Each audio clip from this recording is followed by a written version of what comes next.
Good morning, Year 12. Welcome to Friday's lesson. Now, today we are going to cover our final paired poems that I have chosen to study with you from Blake's collection, and that is Infant Joy and Infant Sorrow.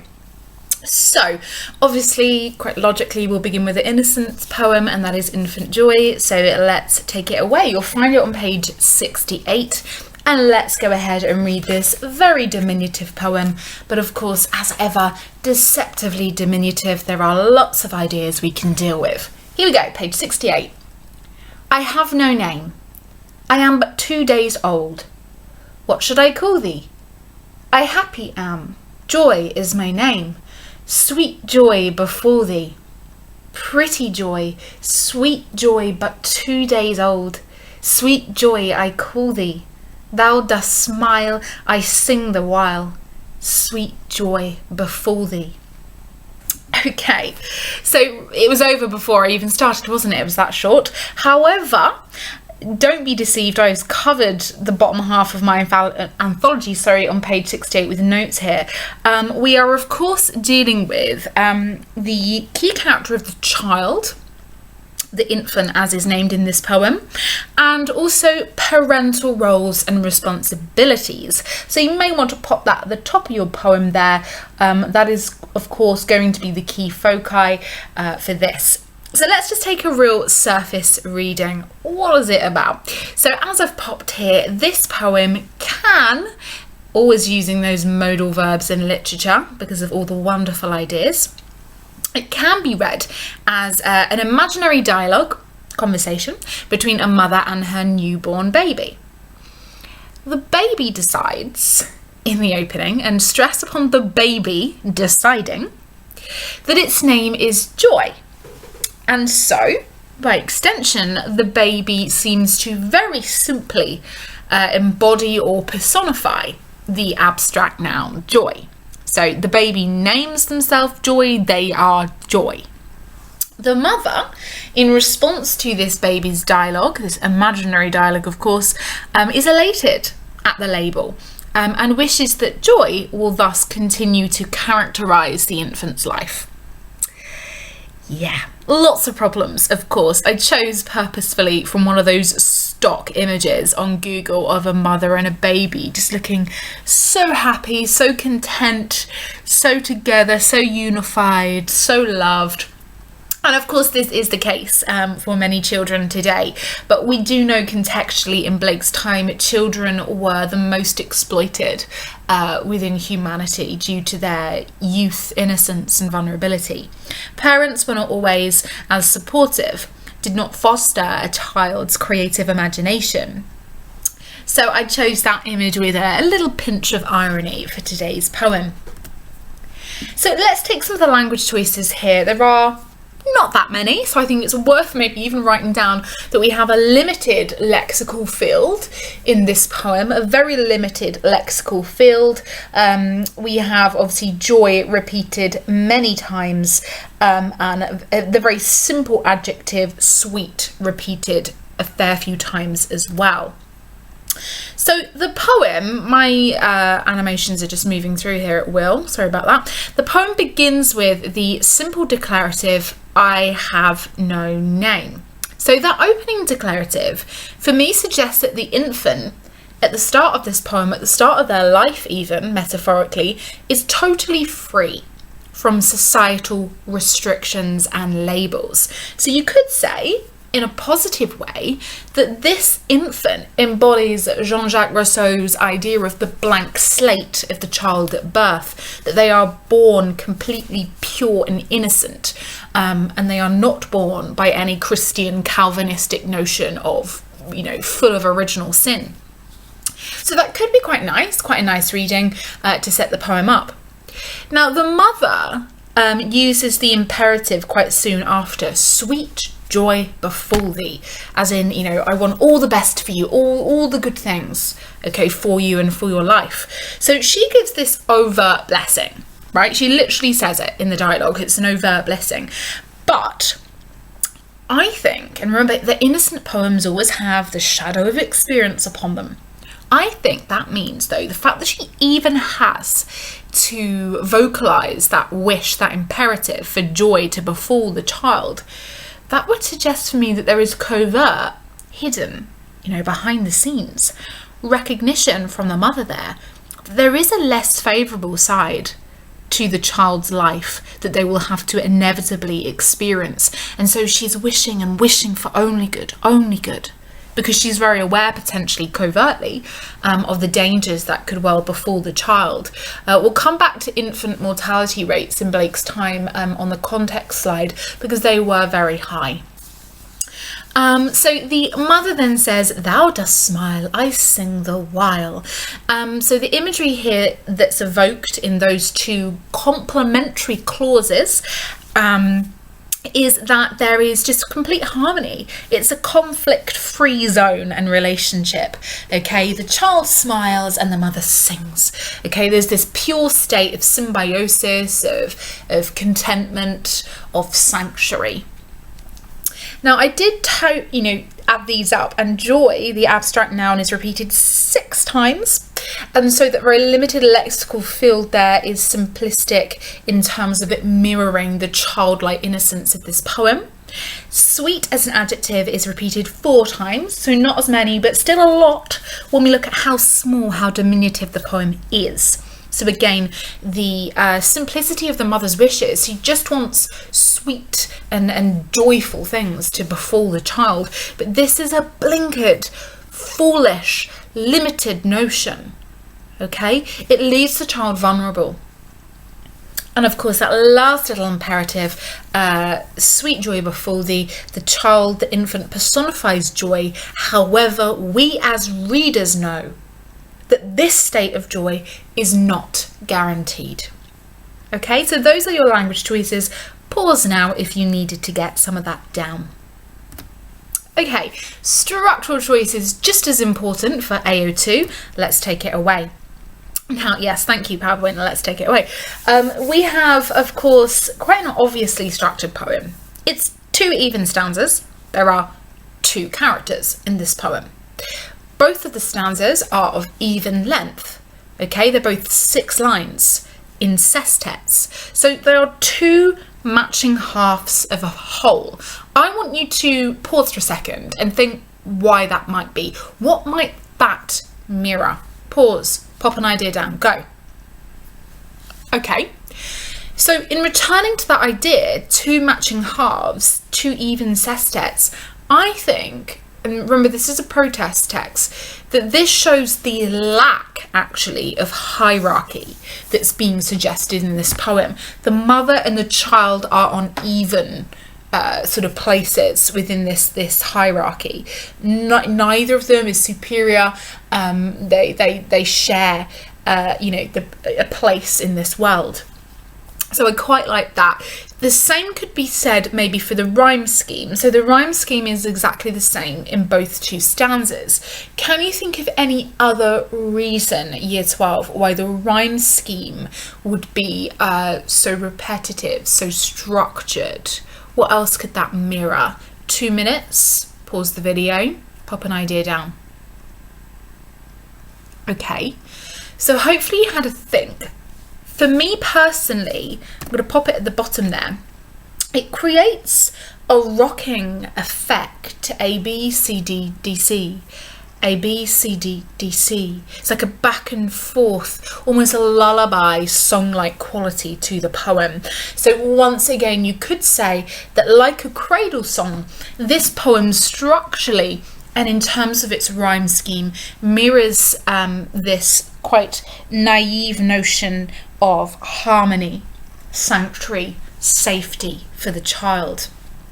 Last one to ask you.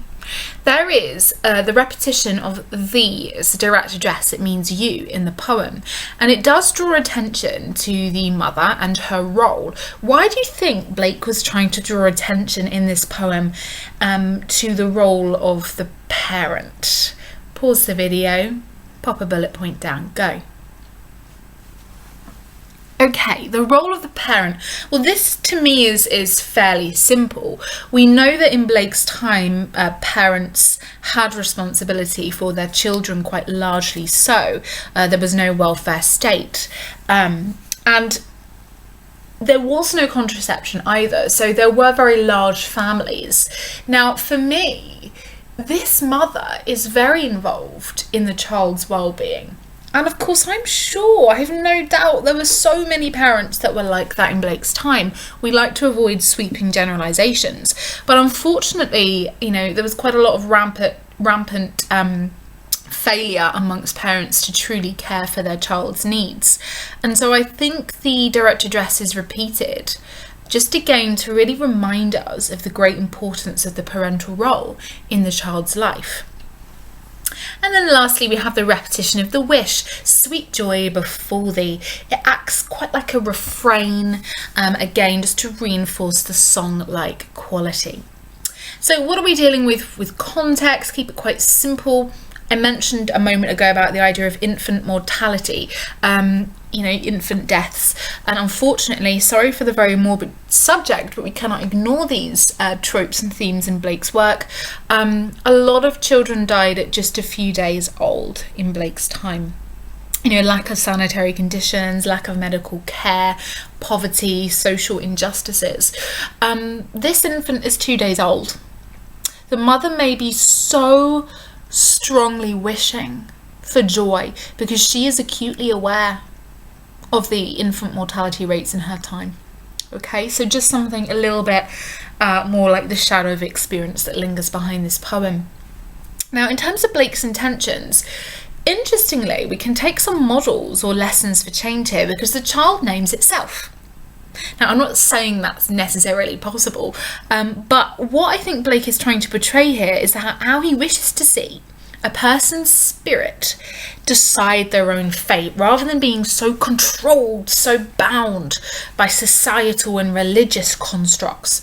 Okay, so this poem in a positive lens has something to do with liberty in finding freedom despite society's structures. Okay, so let's move swiftly on to Infant Joy. These are the poems, by the way, that you might, these are the poems that you might compare with Infant Joy, just FYI. If you want to pause the slide now, you can always make a little note next to Infant Joy in your anthology that if you were going to make any comparisons whatsoever, these are the ones that for me come to mind most obviously. You might have some others. If you do, pop those down too. Okay, so Infant Sorrow is on page 89. I was just moving my anthology then, sorry if you could hear it. Let's have a little go at reading it first and then we'll take some surface reading and meaning. Here we go.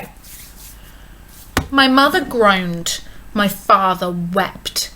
Into the dangerous world I leapt. Helpless, naked, piping loud, like a fiend hid in a cloud, struggling in my father's hands, striving against my swaddling bands. Bound and wary, I thought best to sulk upon my mother's breast. Okay, wow, I mean, just reading them so closely together, you can clearly hear and perceive through the language choices a massive contrast to Infant Joy. In fact, it is the child's experience here is the direct antithesis to the infant joy in that poem. Okay, so this baby, which is the poetic voice of this experience poem, is speaking of its entrance into the world. Okay, it talks quite a lot about maybe the physical pain of birth, but I also think it's quite the child is quite aware of the fate that he must or she must face in this world of experience. Sorry, I forgot about that picture. Again, I went onto Google Images and the stock images, and this one made me laugh. We actually, as a society, parents do use swaddling as actually a means of calming a child, keeping them safe when they're sleeping, etc., etc. Actually, they're quite productive in terms of childcare. However, in this poem, the idea of a physical binding is not taken to be a positive thing. Okay, so here is my simple explanation, surface reading. This poem focuses on how a newborn baby is brought into a world full of woe and danger, as well as how the parents are in this one too. The parents are actually in this poem weeping about the child being brought into a dangerous world, okay, rather than the child being content in their moment of life. They are actually in a fearful and unhappy state. Towards the end of the poem, the baby actually tries to resist the swaddling, the handling from its father by its screams. However, it soon notices and resigns itself in resentment to its state of vulnerability as it sulks on its mother's breast. Okay, so let's have a little look at the language of this poem. We again have a limited lexical field, but less repetitions. I wonder if you can think why that might be. Let's look at some of these. So the first line is a declarative once again. So we have that mirrored in style and shape from the first poem. But in this instance, it says, "My mother groaned, my father wept." And we have those two negative verbal choices.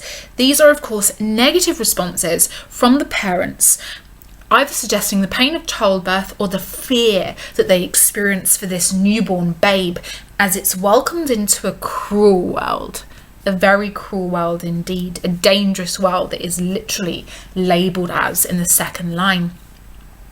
So this is a threatening world to the babe, to the child. What is the world? Well, you know, it's the world of the Industrial Revolution. It's the world of science and reason, of institutionalised oppression, of education, of religion, of monarchy that sends its soldiers haplessly to war, to die, where creativity was restrained and children were sent out far too young into the world of labour.